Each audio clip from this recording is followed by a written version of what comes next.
Vous ne pouvez pas vous faufiler en première classe comme ça. Nous avons tous payé très cher, je vous assure, pour être bien loin de gens comme vous, et non pas pour être envahis par votre présence. Voyant que la femme ne réagit pas, Joanne appelle directement l'hôtesse. Cette dame ici n'a visiblement rien à faire en première classe. Je veux qu'elle aille en classe éco. Ces affaires, retourne en classe éco.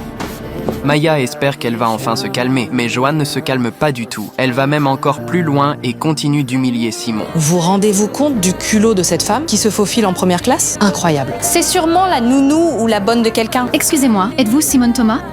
Maya vérifie que Simon est bien à sa place, mais Joanne pense que c'est forcément une erreur. Non mais c'est absolument impossible que quelqu'un qui a l'air de gagner un salaire à 5 chiffres au mieux puisse se payer un billet en première classe sur cette compagnie aérienne. Elle a bel et bien payé son billet d'avion, tout comme n'importe quel autre passager. Alors, elle a dû arnaquer la compagnie. Ou alors, l'ordinateur s'est trompé. Je veux dire, ces systèmes font tout le temps des erreurs. Joanne sort aussitôt son téléphone. Elle prend Simon en photo et affirme connaître le responsable de la compagnie. Je vais lui envoyer un rapport détaillé lui montrant cette infraction.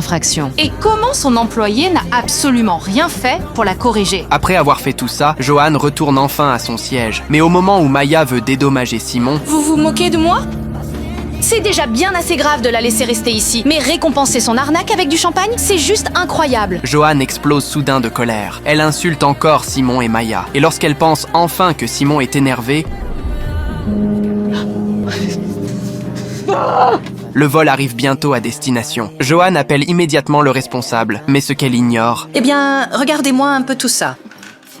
David, comment ça va? en voyant leur façon de se parler, Joanne reste complètement figée, puis Simon raccroche. On ne s'est pas vraiment présenté. Simone Adeyemi, fondatrice d'Adeyemi Air. David est mon directeur des opérations. Avant même que Joanne comprenne ce qui se passe, Simon appelle de nouveau David. Il lui demande d'annuler les miles de fidélité de Joanne et d'augmenter le salaire de Maya. Vraiment, je vous suis très reconnaissante, Madame Adeyemi. Vous le méritez. D'accord, j'ai fermé le compte de fidélité de Joanne Whiteford et j'ai annulé ses miles. Merci, David. Je crois bien que c'est exactement ce que vous désiriez.